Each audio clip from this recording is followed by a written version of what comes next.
Moi, je continue à penser qu'il y a, pour les Omicron, je ne sais pas, parce qu'encore une fois, les travaux qui sont publiés actuellement sur les Omicron ne montrent pas d'efficacité vaccinale significative. D'accord. Et en général, les gens, jusqu'à 50 ans, il n'y a pas d'endroit dans lequel on voit, en particulier dans les gens développés, une surmortalité depuis 2 ans liée à ce virus. Donc ça peut faire partie d'une stratégie de lutte contre l'épidémie, mais on ne peut pas dire aux gens vous mettez votre propre santé en danger en ne vous vaccinant pas. Nous, on a l'impression d'ailleurs que ça décroche. Avant, je disais 60 ans ou 65 ans.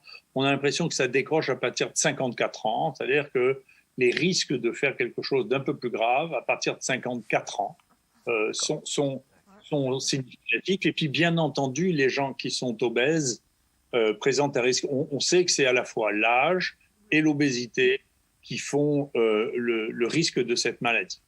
La deuxième chose, c'est sur le plan épidémique.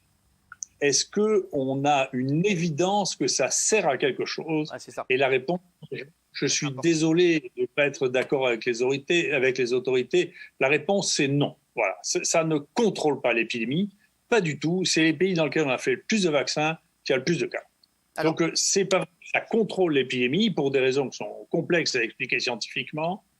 Peut-être même que dans un certain nombre de cas, il y a une chose que les gens n'avaient pas regardée qui est très importante, c'est le nombre de cas d'infection qui suit dans les 15 jours à 3 semaines une injection vaccinale. Et ça, c'est probablement dû à un phénomène scientifique qui avait été insuffisamment analysé et une épidémiologie insuffisamment faite, qui sont les anticorps facilitants, c'est-à-dire qu'il y a des anticorps qui facilitent l'infection et que leur effet se voit dans les 3 semaines qui suivent l'infection. Professeur Raoult, et donc, justement, parce que alors, vous dites que vous n'êtes pas d'accord avec les autorités. Il y a le président Emmanuel Macron qui a organisé une conférence de presse là aujourd'hui et qui est revenu sur la polémique emmerder les non-vaccinés. Il dit être citoyen, c'est avoir des droits et des devoirs. Et ce sont d'abord des devoirs. Le concept de liberté s'arrête là où la liberté de l'autre est entravée, là où la vie de l'autre peut être en danger. Il a déclaré en précisant que c'était ma responsabilité de sonner l'alarme, des propos qu'il assume totalement en rappelant qu'être citoyen, c'est avoir des droits et des devoirs. Voilà, donc il est revenu là-dessus. Voilà, ça vous a choqué cette phrase sur emmerder les non-vaccinés ou Vous savez, trop vieux pour être choqué pour quoi que ce soit, hein, mais globalement, il n'y a pas d'évidence que les gens non vaccinés soient plus contagieux que les gens vaccinés. Enfin, il n'y en a pas. Si on regarde les charges virales, je sais qu'on a essayé de nous chanter des choses qui sont totalement fausses pour le Delta. Pour le Delta, d'une manière paradoxale, les gens qui étaient vaccinés avaient des charges virales plus importantes que les gens qui n'étaient pas vaccinés. Donc, il n'y a pas d'évidence actuellement de contrôle, mais je comprends bien que les gens qui estiment devoir contrôler cette épidémie se servent de ce qu'ils ont. Cela étant, on ne peut pas accuser...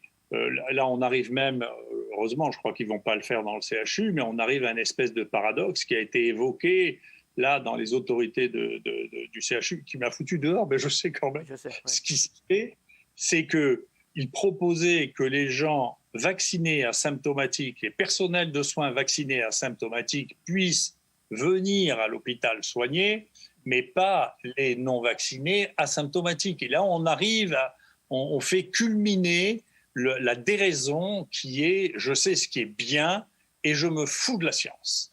Et moi, je ne me fous pas de la science. Voilà.